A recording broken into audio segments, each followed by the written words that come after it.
I've tried to do for 4 weeks is get an introduction to writing a spiritual biography, a Moravian tradition that was, it has been called a lebenslauf since the time of Zinzendorf. And I didn't promise this to be an academic or scholarly presentation at all, but I hoped that it would be one that you could use personally to write your own lebenslauf. But the other the other reason for doing it, and that really became more the reason for presenting it through Zoom on BCM's page, was that we share this with our church groups, our congregations, our small groups.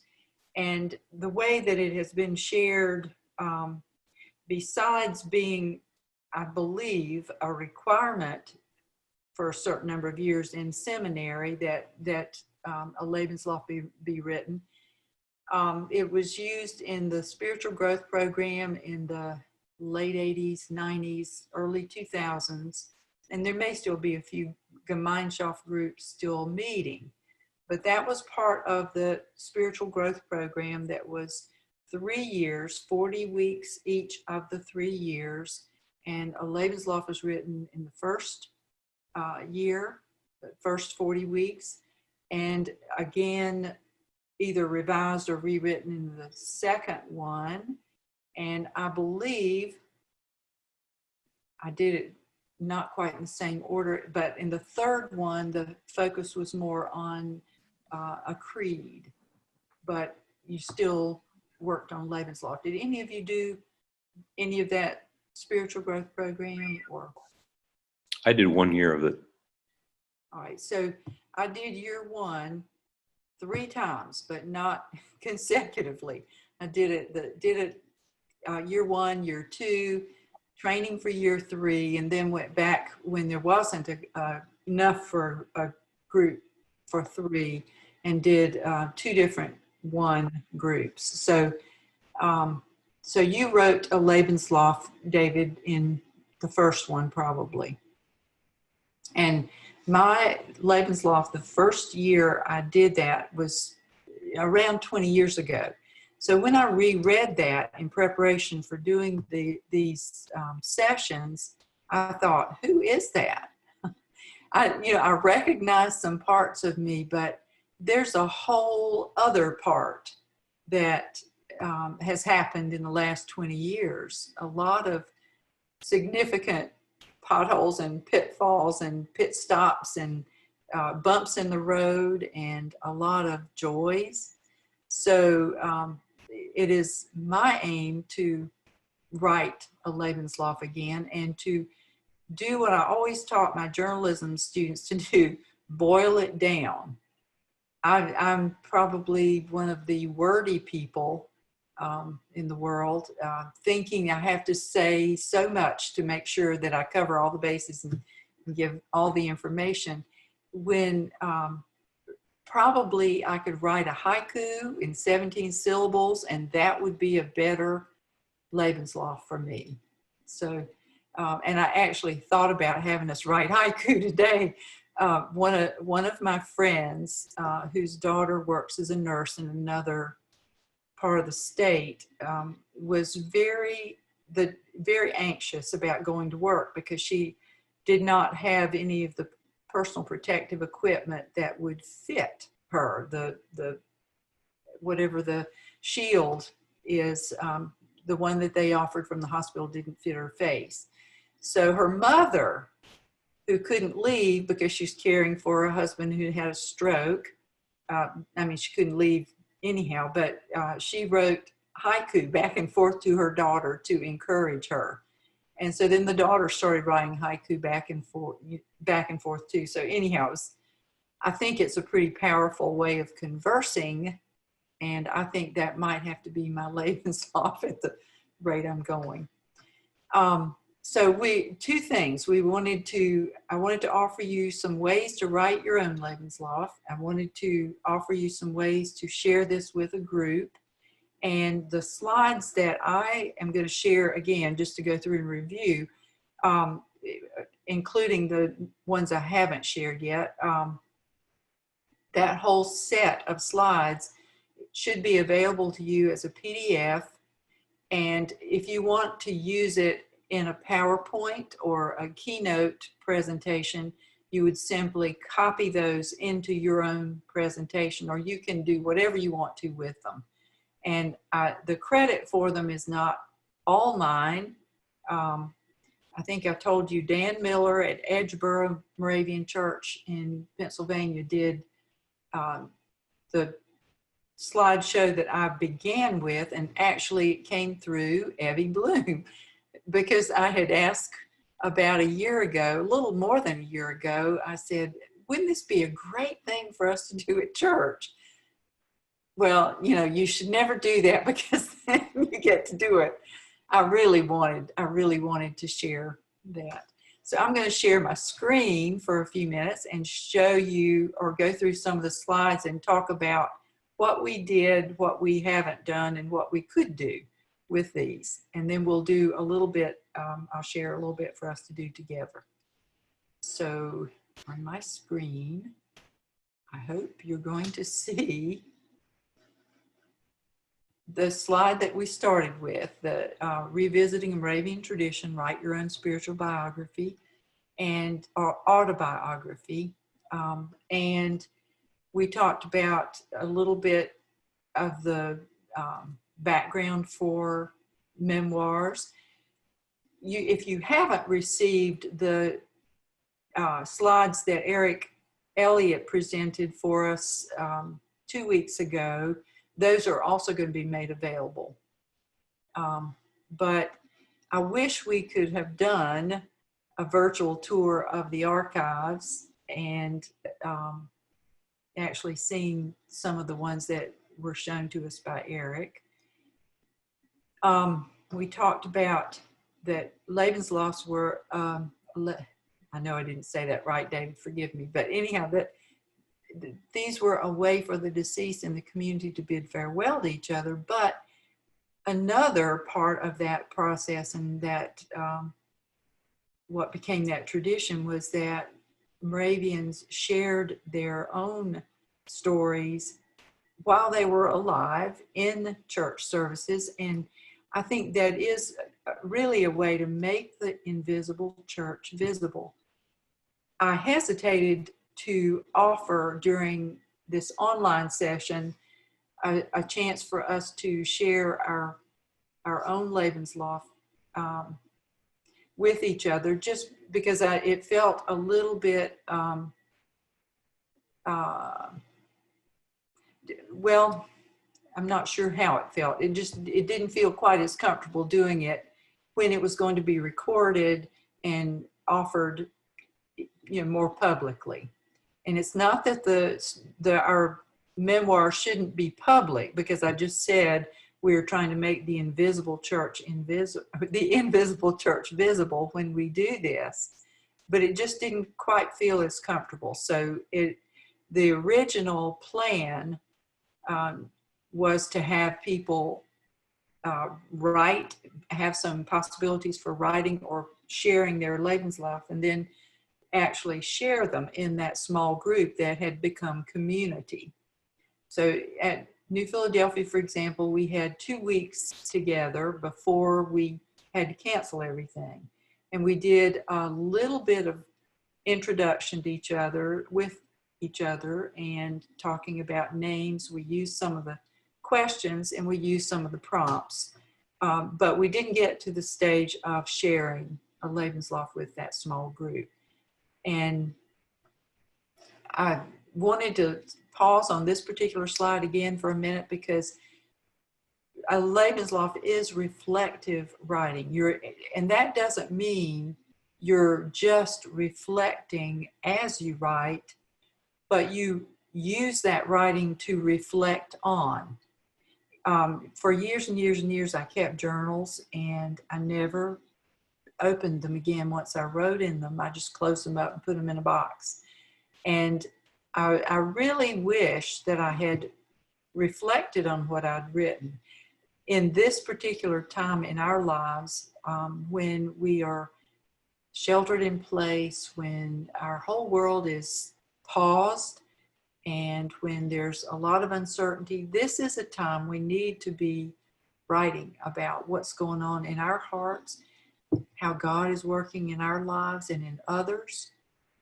And I think this is not just in Lent, but now is a good time for us to be doing this work, this reflection.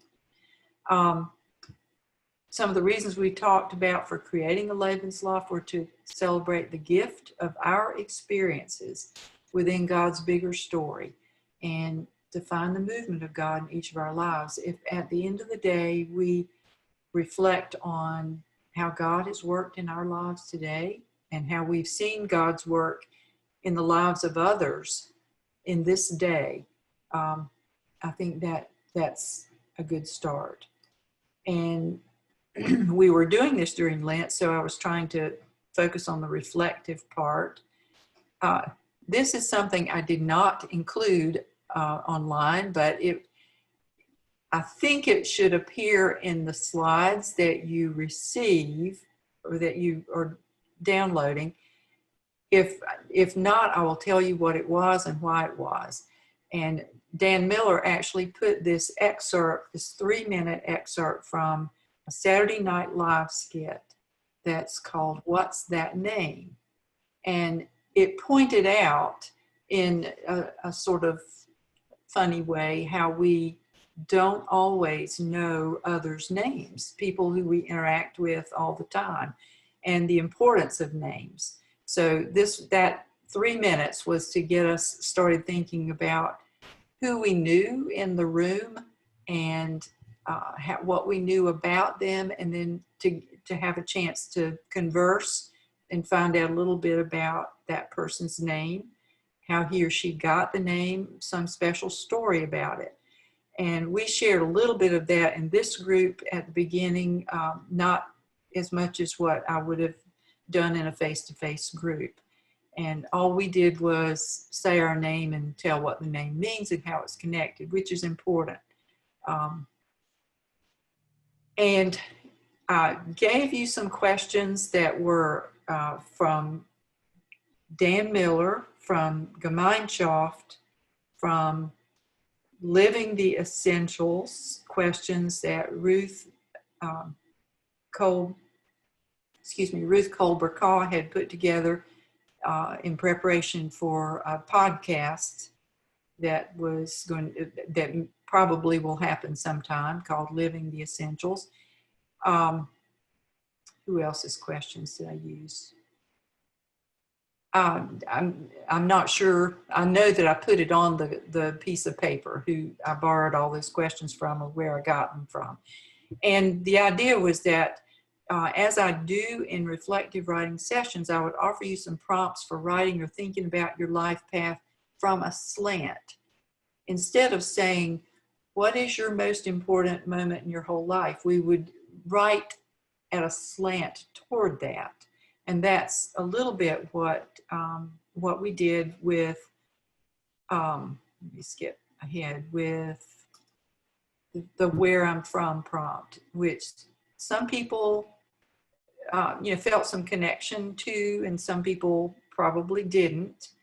And the I am from lines that you write could be expanded. I think the handout that I gave you had not only a template for using that particular poem to include your own specific detail, but it had a link on the back that would give you more ways to use that particular poem. So that's one way to start. We also talked about using songs. So I wanted to ask you today, and I didn't ask you ahead of time, but I will ask you in a moment or two to think of a hymn or lines from a hymn that have been significant to you. And we won't write from them today, but we'll talk a little bit about how those could work. And the part that I did not show is, were we meeting in a face-to-face group, a small group, by the second week we would have established some some sense of community in that small group.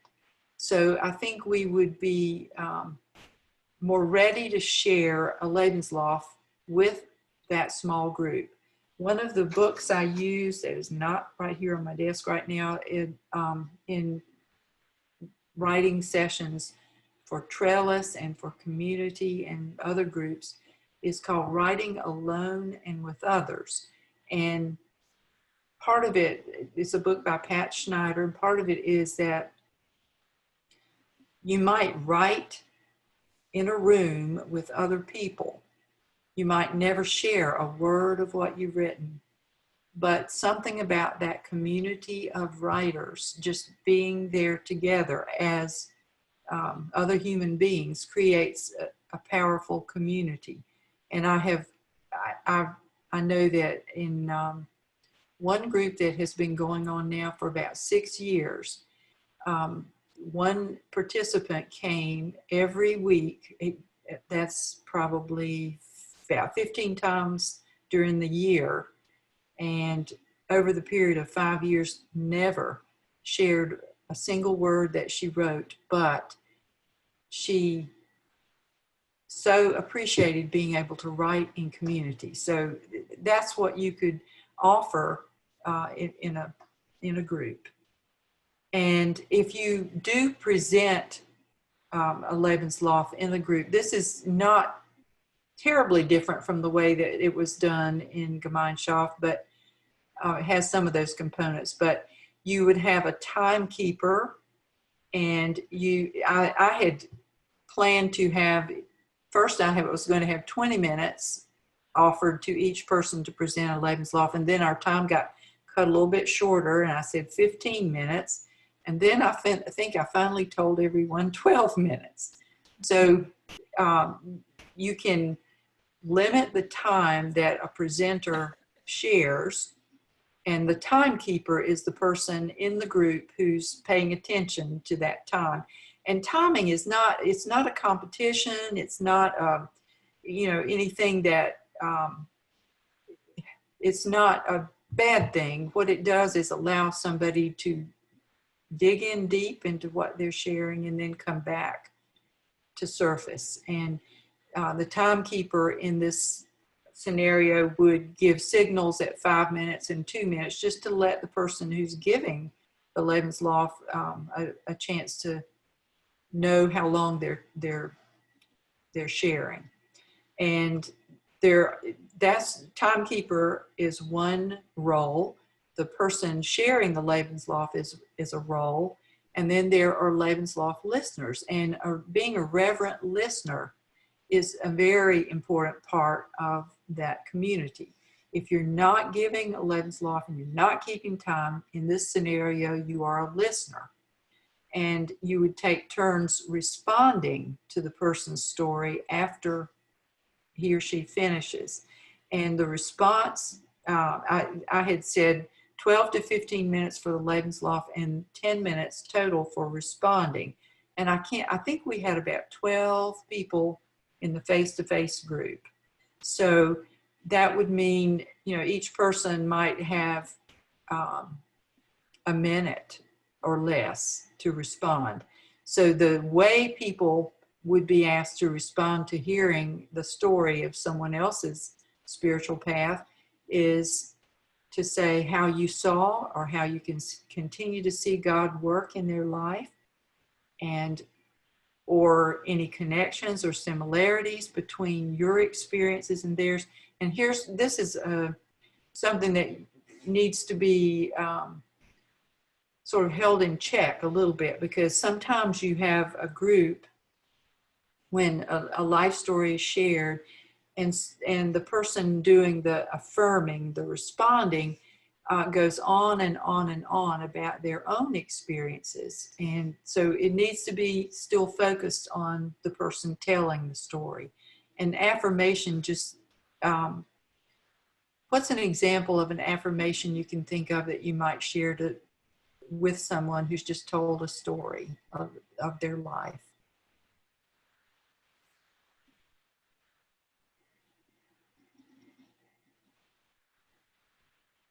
Anybody have, what would you say if I had just told you or shared my lebenslauf with you? Well, that's a really interesting. Well, maybe how much the person has grown, and you can see maybe how spiritual gifts became apparent more through their experiences. You know, their faith developed, I guess we should say, or I mean, that's exactly the right path. You could say something like, I see your gift of hospitality in so many ways in the story you shared. I mean, that you're focusing on a specific, but you're also making a general affirmation.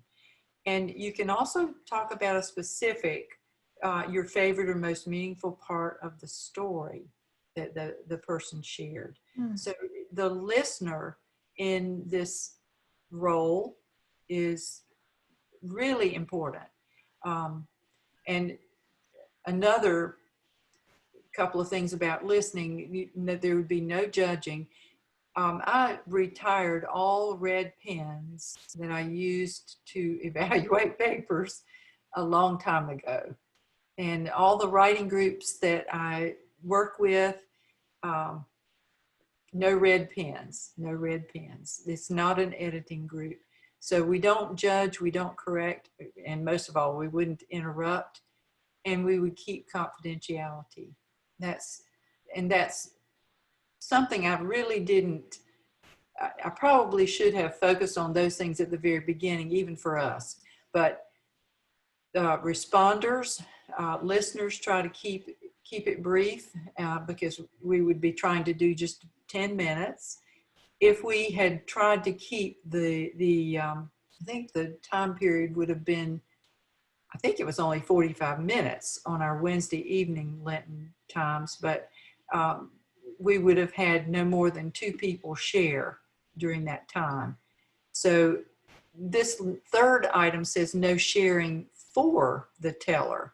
And that means don't say, oh, Nancy, I remember when you wore that pretty little dress when you were little. You know, I would not remember for you events. I would just respond to the story that you've shared. And this is Dan Miller's note. Notice there are more slides for listeners than any other role. So listeners are really important. And that's what I was trying to say about writing alone in community. If you're writing alone, but you're with a community who is writing also, that's very important. I heard somebody say something about audience and, well, I said something about audience and purpose earlier. And that's really what we have to think about when we're writing our own spiritual growth and spiritual journey story. Who's going to read this? Who would want to read this? And why? What's the reason I'm writing this?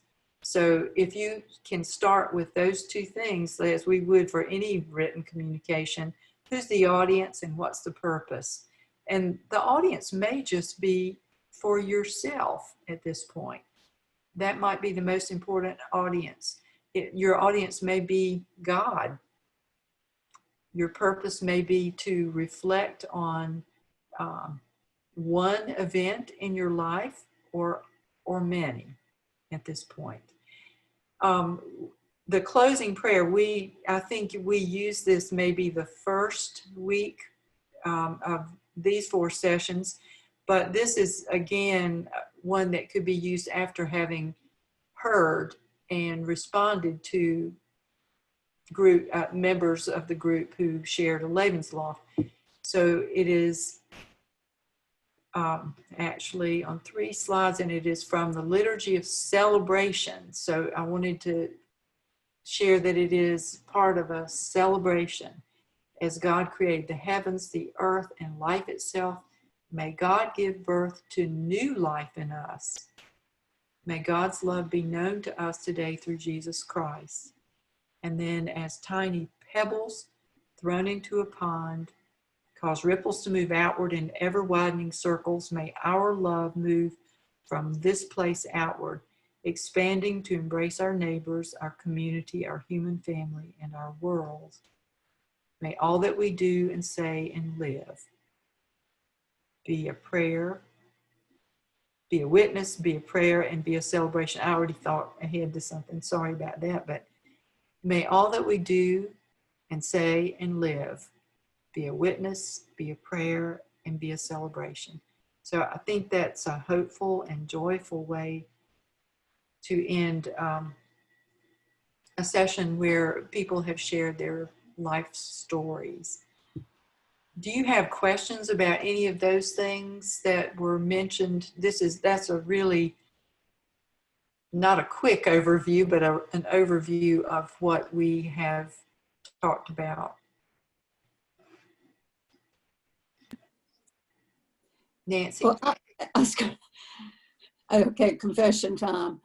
Since it's a small group, I guess when I started my thoughts of this, I did not realize how it was used in Gemeinschaft, and David, you said that you've been in that first session and going through the slides. I mean, I understand it, but I didn't look at it being process being used within a group setting. Mm-hmm. I came looking for something that I could do for myself and possibly be used as part of my memoirs. And Does that make sense? I mean, I find it very interesting, but yeah, just how I was looking at what I was looking for. But yet, like all these slides, actually, I understand it, but I can't imagine reading it to a group of people. I mean, you're talking about the confidentiality. It's more than that. It's just beyond that. It's the trust of knowing those people. right. That's why I see it writing that. It's like pouring out your soul. And even in Gemeinschaft, there were some who could not share it, and that's okay. I could understand that. Yeah. And I mean, as I talked about in the writing groups that I lead, there are people who never share aloud what they've written, but the process and being in community has still been important, or they wouldn't be coming, I don't think. But but I think that the history of it, knowing that it was shared or individuals' stories were shared in a worship, and the whole idea of making the invisible church visible, I think is a good thing to know, however you write it or however you don't. Mm-hmm. I think the Gemeinschaft program is one that really builds that small group relationship community before the lebenslauf exercise ever takes place. So you've always got that confidentiality in that very small group, so that before you do the lebenslauf, it's a safe place for you to do that kind of sharing. I would also, and I don't have any citation for this, I don't know if this is actually true. My hunch is that back in the days when people were writing lebenslauf, that this was shared within the choir, when communities were in living communally in choirs according to age and sex and marital status. You were always living with people that you had a lot of commonality with. And I think it was within those choirs that people were sharing. I like the term you use, a safe place. Mm-hmm. A safe place of sharing. Yeah, that's good. And I think you have to have that safe place. In a group even of 12 at church, I thought we could do that in that 5 weeks or so that we had. And if we didn't, then we still would be exposed to the process and the possibility. And like you said, Nancy, I'd kind of like to say some things in my memoir that came from me. And that probably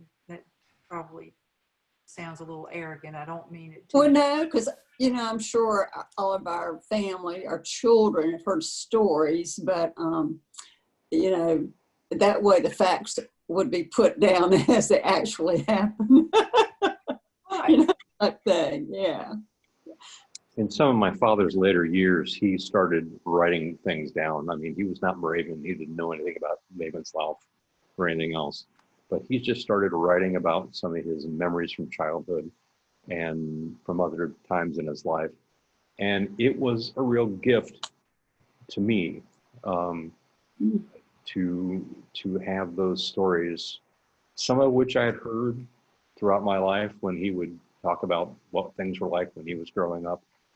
But you know, when you're talking about who the audience is, I guess where I come from, I think my children would be my audience. I think the congregation, wherever I end up when I pass, is probably the audience. And Nancy, I see that's grist for the mill for the pastor who writes my memoir. And so I don't feel like I need to be that succinct. That's the pastor's job to go through that and to pull together what ends up being in the memoir. When you talked about your dad, my dad had Alzheimer's in the last years of his life. And, you know, it was then when I cared for him on a daily basis that I wished I could have asked a lot of questions about his childhood.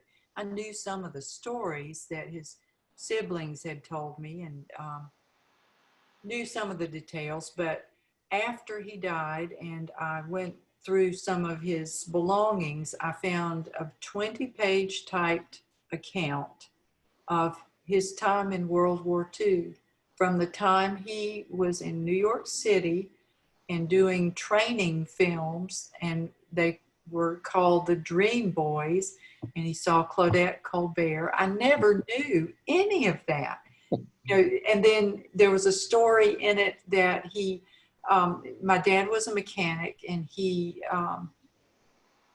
was in a convoy of trucks somewhere going across Europe. I can't remember if there were 156 of the trucks or if it was 156 miles. I just remember that number right now.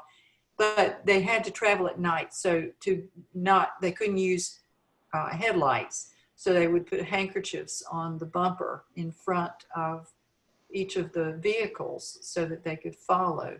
And at some point they were ambushed.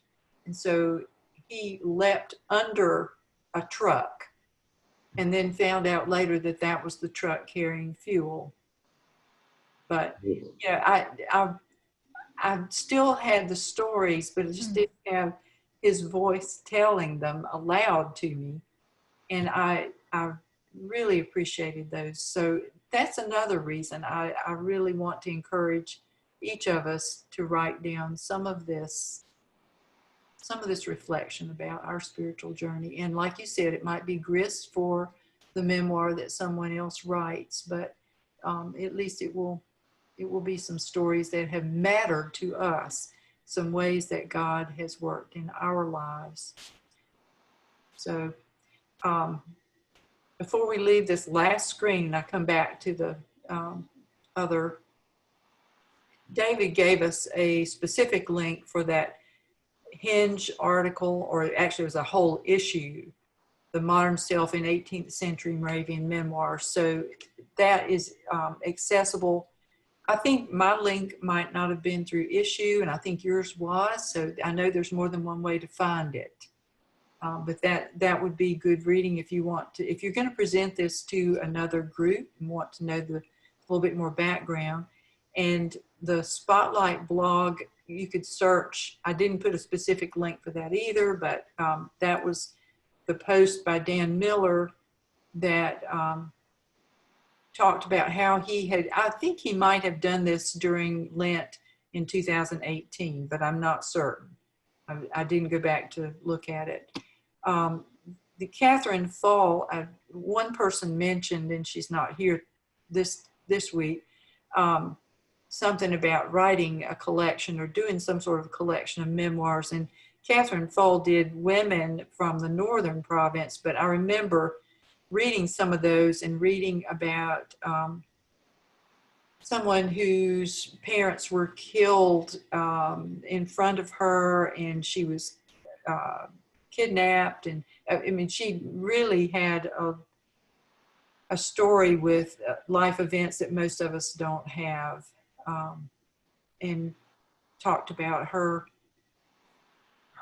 spiritual journey in those incidents. And even though this Moravian Archives link is here, it does not directly link to individual memoirs. I don't know what the plan is for that. Does anybody remember asking Eric about that?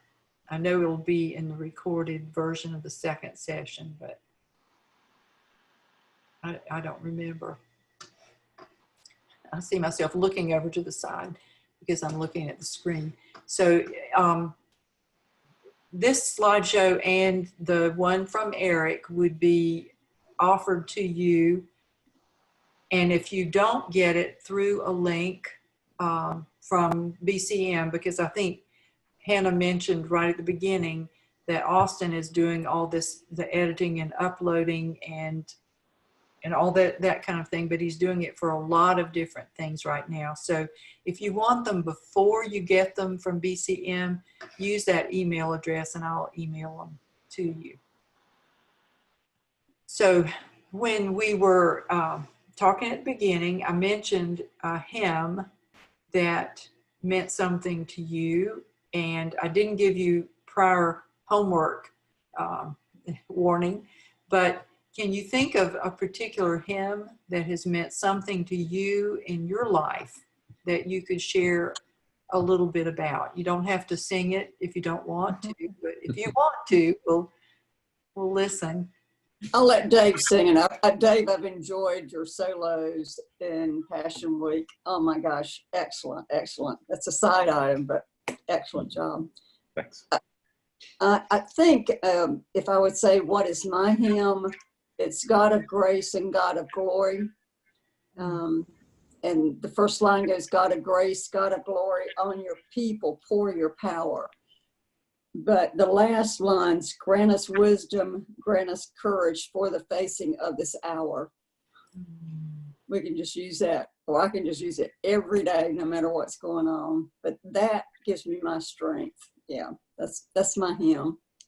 Well, whether you write a lebenslauf around that hymn or include it in the hymn or just list it as something you want shared as right.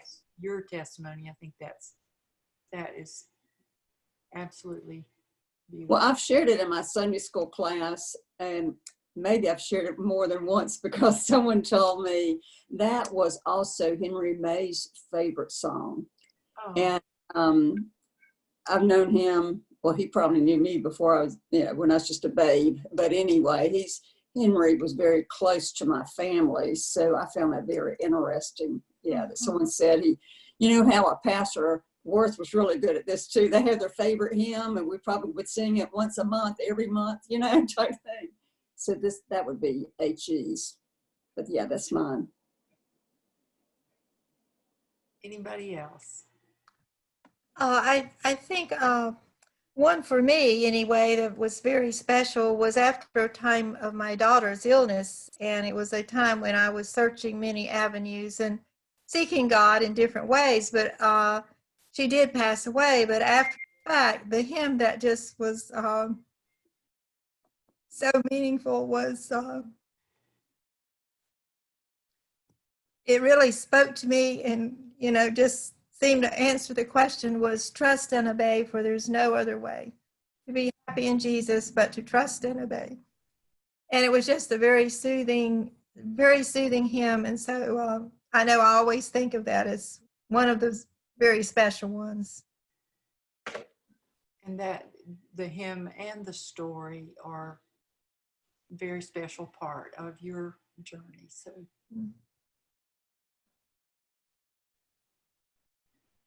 David, are you going to sing? No, but I wasn't on the session last week because we were getting ready for the Holy Week readings. But there are so many songs that come to mind. And it's probably because my dad was a song leader in the church where I grew up. And when my dad had several strokes and was in the hospital, and he died about 6-7 years ago, he couldn't talk, but he could still sing. And we'd bring some hymnals into the hospital room where he was, and he had them all right here. More importantly, I had them here. And we'd gather around and sing hymns, and he knew them all by heart. And a lot of the songs that he picked or that we sang always seemed to have some last verse about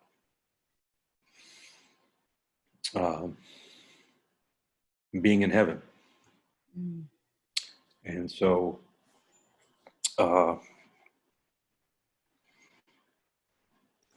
be still my soul, the hour is hastening on. We will be together with the Lord. And so there will often be times during the service I will get choked up because it'll be a song that I remember my dad singing, especially at that time. And It's amazing how I think how songs and hymns can speak to us when maybe we're overwhelmed, frustrated, or you're just emotional. But it's just the hymns that seem to sometimes can just come through in a very special way. and come back to us. Maybe it's the music and the words together, the patterns that help us remember, but some of them are just so embedded. And I know, and I don't want you to think this is a flippant story at all, but it's really dear to my heart. My mother was not a Girl Scout, but she was a Girl Scout. She always wanted to be prepared. And so when she spent about 8 months in hospice, and forgive me if I've told you this 3 times now, she decided which hymns she wanted sung and played at her funeral. And she had me bring her the music and the words. In fact, she asked me to make copies of several of them. And one in particular was "It Is Well With My Soul." And she had read the story or had been told the story of how that hymn came to be. And the man who wrote it, I'm going to butcher it now. Maybe you know the story, but he lost his whole family, and he wrote the hymn, "It Is Well With My Soul." So my mother, who had a wonderful voice, did not pass that on to me. I did not. She didn't ask me to sing. She knew not to ask me to sing. The church would have emptied and nobody would have heard the song she wanted to share. But she auditioned people to sing the song, "It Is Well With My Soul," at her funeral. So she had the case manager for the hospice nurse, who was the case manager, sing for her. And I mean, just as if she were honestly auditioning someone. And she said, "I'm not sure you have the right range." So the chaplain came while she was in the beauty shop at the facility, the long-term care facility. So she's sitting in this beauty shop with about 4 other women in chairs. Many of them can't hear very well, but the chaplain came in to see my mother there, and she said, here's this song. I want you to sing this now. And then I want you to sing it at my funeral if you do a good job. So she decided that the chaplain had a pretty good voice and that he should be the one to sing at her funeral. And I know she knows this by now, but he contacted me when we were finally planning the funeral, and he said, "I just can't sing that song. Can I sing Blessed Assurance instead?" So I know my mother's probably still a little bit peeved about that. But one more hymn story that's not completely mine, but that's dear to my heart, because the stories behind the hymns sometimes are just as important in telling our story. I have a few feet away from me a couple of hymnals. I'm not going to grab them, but in the beginning, in the introduction, I'm pretty sure in the 1969 Red Hymnal and in the 1995 Moravian Book of Worship, there's a quotation from Zinzendorf about the Bible being God's word to us, but the hymns being our response to God, to Scripture and to God. I butchered that, I'm sure. I was talking to a 96-year-old, wait a minute, is she 97 now? No, she's 96. If you're talking about Johnny, it's 96. Yeah. 96. I was talking to her recently, and she usually calls me late at night. I don't stay up late. So she called me one night and she said, you haven't gone to bed yet? No. I had written some words to the hymn, in the bulb there is a flower, in the seed an apple tree. And Johnny, something she had said to me, I had triggered that, so I had written her those lines. And when she called, she said, I want to tell you the story of that hymn. I bet you don't know this. And she said she had worked on the committee for many years for the the Moravian Book of Worship. And in one of the meetings, there was a guest who came, and it was the writer of that hymn, Natalie Sleeth.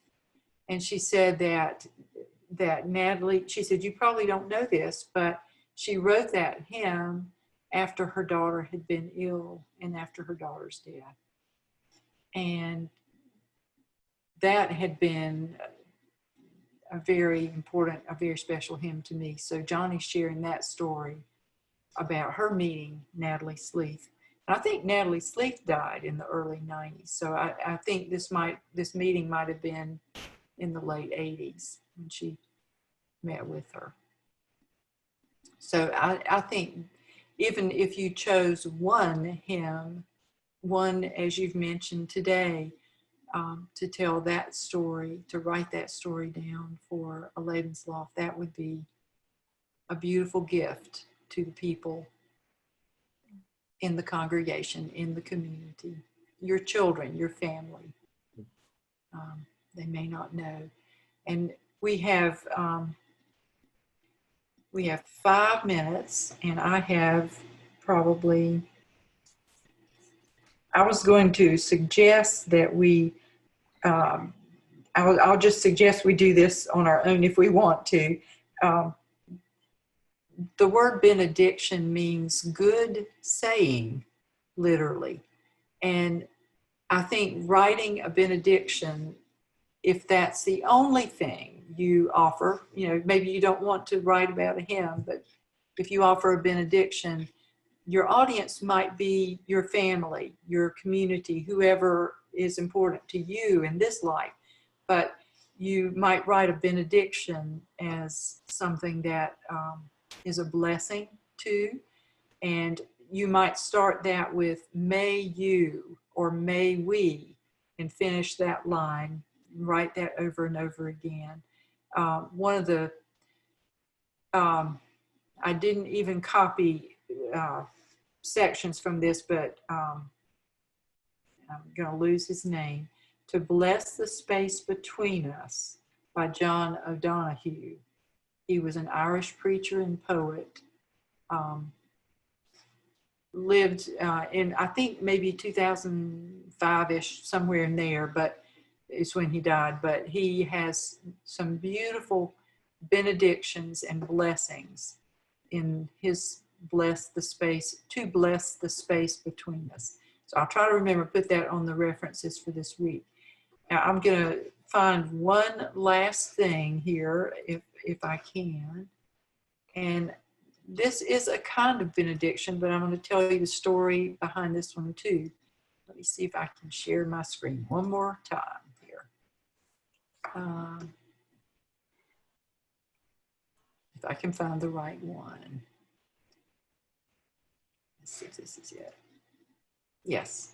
Okay, this is kind of messy, but this is by Brian Doyle, who was about 60 when he died a couple of years ago. He had a brain tumor,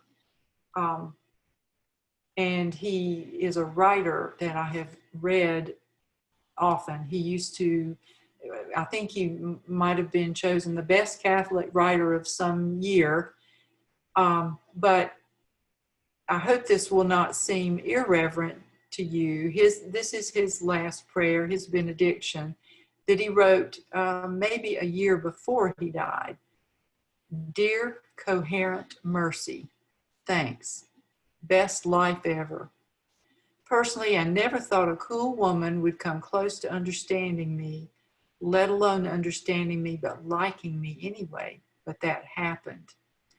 And you and I both remember that doctor in Boston saying, polite but businesslike, that we would not have children. But then came 3 children, fast and furious. And no man ever had better friends, and no man ever had a happier childhood and wilder brothers and a sweeter sister. And I was that rare guy who not only loved but liked his parents and loved sitting and drinking tea and listening to them. And you let me write some books that weren't half bad, and I got to have a career that actually, no kidding, helped some kids wake up to their best selves. And no one ever laughed more at the ocean of hilarious things in this world, or gaped more in astonishment at the wealth of miracles everywhere, every moment.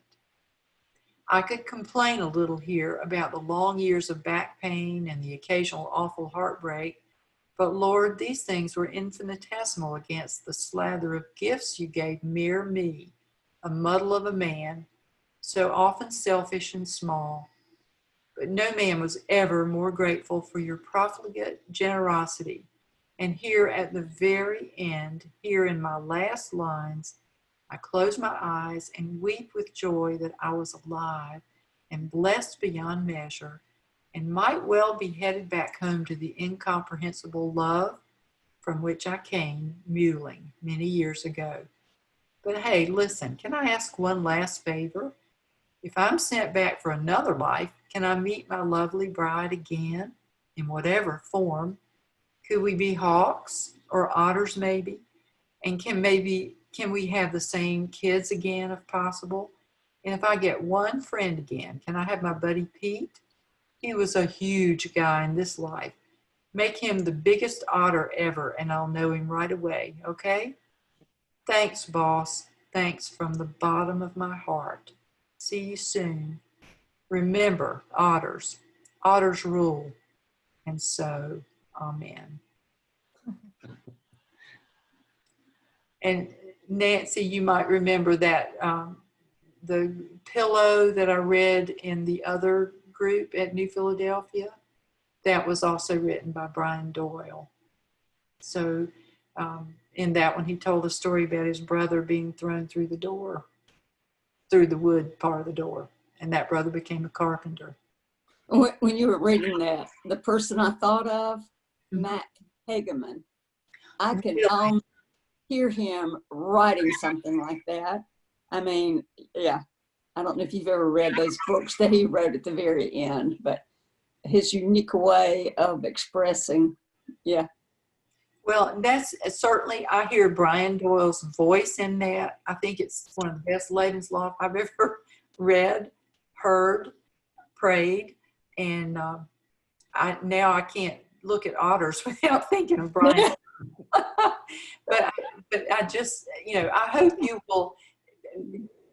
I don't know how many words that is, but it's certainly not 25 pages like the first lebenslauf I tried to write. So I think it's a great way of telling the important parts in your life. So it is 5:02. Any parting remarks from anybody or anything else I can share with you? Well, I just appreciate your time and sharing with us these special times together, and it seems we've formed a bond through our internet virtual meeting, but do appreciate your time and thoughtfulness sharing all of your experience, well, some of your experiences, but also the knowledge you've gained. Thank you. I feel like we have, the ones of us who have come week after week have been and are a kind of community now. So I appreciate that. And Thanks, Kay. Yeah, and I've enjoyed it. It's given me a lot of things to think about. Yeah. all right. So I would hand you this through Zoom. We should meet back in a month and see if we have made some progress, maybe. But you have my email? Please do write with questions or anything you need. And blessings and amen to all.